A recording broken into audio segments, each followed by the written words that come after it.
Improvements in Select Committee. Honourable Ruth Dyson.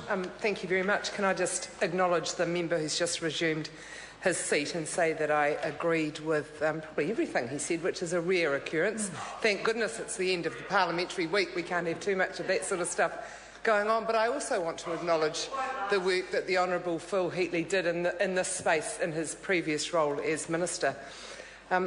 I've worked with the Honourable Phil Heatley on a number of issues, one of which I just want to allude him to, and that is that this bill needs improvement at the Select Committee. And because of issues I've worked with him on in the past, I think he'll agree with me that if there is any potential for this bill to move access issues, i.e. making sure that every one of our citizens can get in and out of a building and around it, if this bill moves that backwards, we shouldn't support it.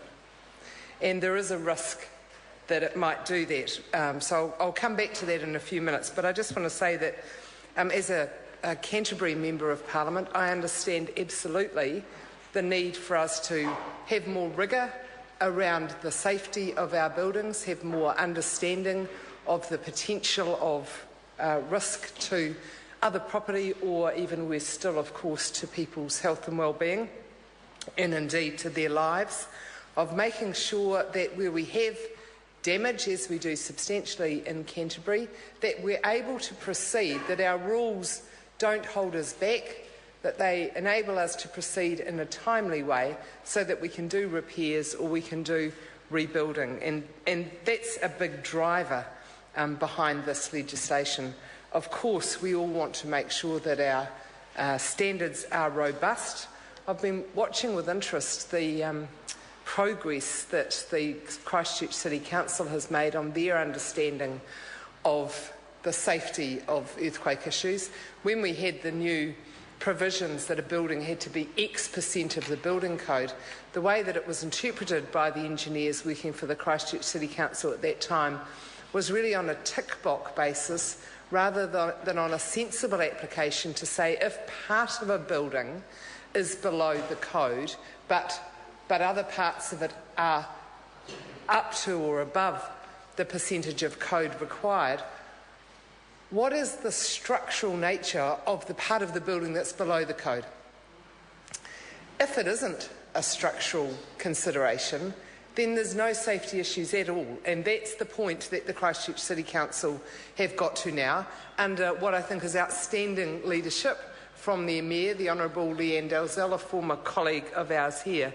She's been through the regulatory process because she's been a Member of Parliament for so long, and I think she's using her understanding of making sure that safety, of course, is prime consideration, but also making sure that rules aren't applied in a tick-box way, that they are applied in a way that ensures that safety but also allows for a pragmatic move forward. So I was delighted to hear the announcements that came out of the Christchurch City Council in the last couple of days. Now, I want to move on, Mr Speaker, to the point that I raised at the beginning of my contribution. There is considerable concern amongst people who are experts in access issues that there is a danger in this legislation that with the balancing that is often required, the balancing between public safety, between costs, between heritage issues and the wider interests of our community, with that balancing, that the requirement for buildings to be accessible will be lost.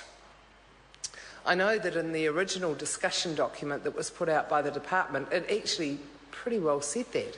It just said some requirements to ensure access is under the current legislation are quite expensive, so we should scrap it.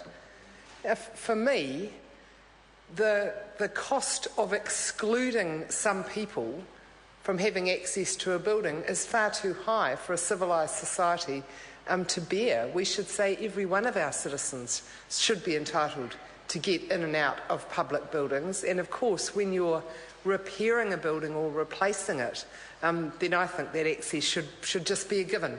It shouldn't be a cost-cutting opportunity. Vivian Naylor, who's one of the leaders in access issues in New Zealand, she works for CCS Disability Action, as an advisor, she has raised concerns in the Manukau Courier recently about the legislation and says the buildings are going to be with us a long time. It doesn't make sense to make them anything other than accessible. And she also points out that ensuring accessibility is not necessarily a cost. If you get smart people on the job, it actually can be affordable, and of course that's what we'd want as well. She also says in the same article, this legislation is frustrating in the extreme. We start to think we're making progress and then we're slipping back again. I don't for 1 minute think that is the intention of the legislation. I think more highly of the Minister, and I certainly don't think there's anyone in the Cabinet or indeed on the government backbenches who would be interested in denying people access. But we have to have rigour throughout the process to ensure that the unintended consequence, which is clearly a possibility, doesn't come to fruition. The President of Auckland Grey Power, Anne-Marie Curry, said that accessibility is also a major consideration for people in older generations. And again, she was raising these concerns about the potential for this bill to deny people access to buildings.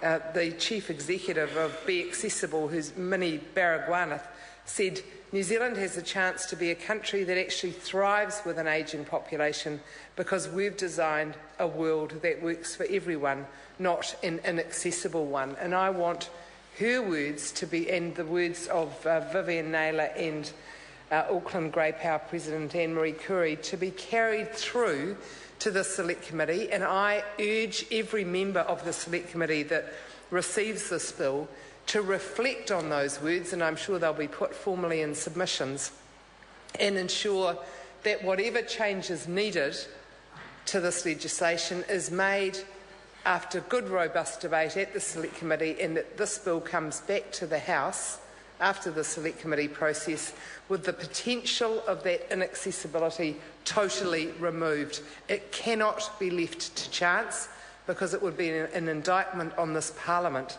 if we made that mistake. Mr. Speaker, as I said earlier, I'm from Canterbury, and we've been waiting a long time for repairs and rebuilds to take place in our city. It's really only just starting now. It's another tragedy, really, that the opportunity for the government to provide some leadership to make sure that EQC was operating properly, that the insurance companies were operating properly, and that everyone used whatever skills and passion and talent they had to work together for the recovery of our city, or our region actually, has been lost. In Waimakariri and Selwyn, they were hit much harder earlier, Mr. Speaker. They were hit much harder earlier. They got on with the job, and you can see significant gains for their populations, even with the huge disruptions that they've had. I think that a major barrier has occurred with the invention of Sarah. I think they have ridden roughshod over a number of other government departments and agencies. They've certainly ridden roughshod over our Christchurch City Council. Instead of being the enabler and the coordinator, they've actually driven away a lot of people with their attitude. The recent red zoning in Christchurch has been an utter disgrace. People who have been living in their homes, or who have had since the February 22nd quake, or have had their homes repaired or rebuilt, now living in them safely, got a phone call just a little while before Christmas, and out of the blue were told that their home was red zoned. Many of them had no idea that that news was coming to them. How would any member of this House feel in that circumstance? You're just living safely in your home, had no idea that there was a potential for your house to be rezoned. There is no risk to those houses, Mr. Speaker. People have been safely in them since February 22nd in many instances, and people have spent a lot of money having them repaired or rebuilt. For them to suddenly be told their house is red zoned, they're going to get an offer from the government to buy them out at the 2007 rateable value. This is 7 years on from that value being struck on their house, It's just a disgrace. I'm not surprised that people are turning away from supporting National in droves in our city. They've been treated with disdain. They've been treated with an arrogant government who's shown they're out of touch with the real needs of people in our community. I look forward to the debate at Select Committee on this bill. Nikki Wagner. Thank you very much, Mr Speaker. I'm very pleased to support this earthquake-prone building amendment bill. Coming from Christchurch, just like the previous member, I really understand the importance of this bill.